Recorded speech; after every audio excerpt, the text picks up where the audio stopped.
soldier named Pudd'nhead Wilson and a woman named Roxana, and presently the doings of these two pushed up into prominence a young fellow named Tom Driscoll, whose proper place was away in the obscure background.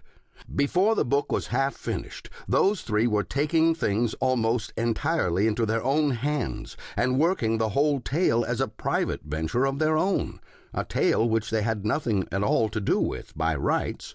When the book was finished, I came to look around to see what had become of the team I had originally started out with. Aunt Patsy Cooper, Aunt Betsy Hale, the two boys, and Rowena, the lightweight heroine. They were nowhere to be seen. They had disappeared from the story some time or other. I hunted about and found them stranded, idle, forgotten, and permanently useless. It was very awkward. It was awkward all around, but more particularly in the case of Rowena, because there was a love match on between her and one of the twins that constituted the freak, and I had worked it up to a blistering heat and thrown in a quite dramatic love quarrel wherein Rowena scathingly denounced her betrothed for getting drunk, and scoffed at his explanation of how it had happened, and wouldn't listen to it, and had driven him from her in the usual forever way.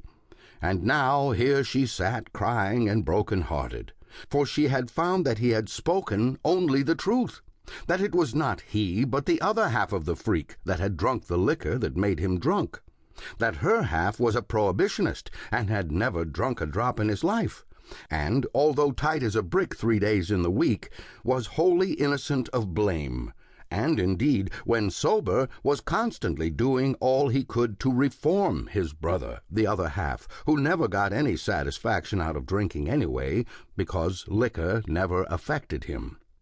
Yes, here she was, stranded with that deep injustice of hers, torturing her poor torn heart. I didn't know what to do with her. I was as sorry for her as anybody could be, but the campaign was over, the book was finished, she was sidetracked, and there was no possible way of crowding her in anywhere. I could not leave her there, of course. It would not do. After spreading her out so and making such a to-do over her affairs, it would be absolutely necessary to account to the reader for her. I thought and studied, but I arrived at nothing. I finally saw plainly that there was really no way but one. I must simply give her the grand bounce.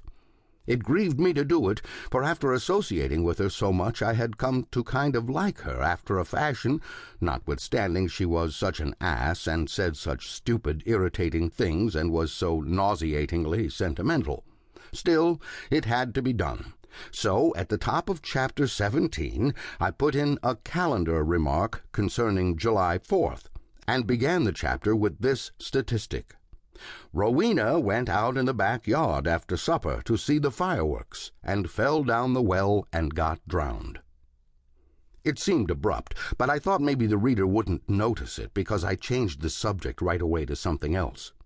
Anyway, it loosened up Rowena from where she was stuck and got her out of the way, and that was the main thing. It seemed a prompt, good way of weeding out people that had got stalled, and a plenty good enough way for those others, so I hunted up the two boys and said they went out back one night to stone the cat and fell down the well and got drowned. Next, I searched around and found old Aunt Patsy Cooper and Aunt Betsy Hale where they were aground, and said they went out back one night to visit the sick and fell down the well and got drowned. I was going to drown some of the others, but I gave up the idea, partly because I believed that if I kept that up it would arouse attention, and perhaps sympathy with those people, and partly because it was not a large well and would not hold any more anyway. Still, the story was unsatisfactory. Here was a set of new characters who were become inordinately prominent and who persisted in remaining so to the end, and back yonder was an older set who made a large noise and a great to-do for a little while, and then suddenly played out utterly and fell down the well. There was a radical defect somewhere, and I must search it out and cure it. The defect turned out to be the one already spoken of. 2 stories in one, a farce and a tragedy. So I pulled out the farce and left the tragedy. This left the original team in, but only as mere names, not as characters.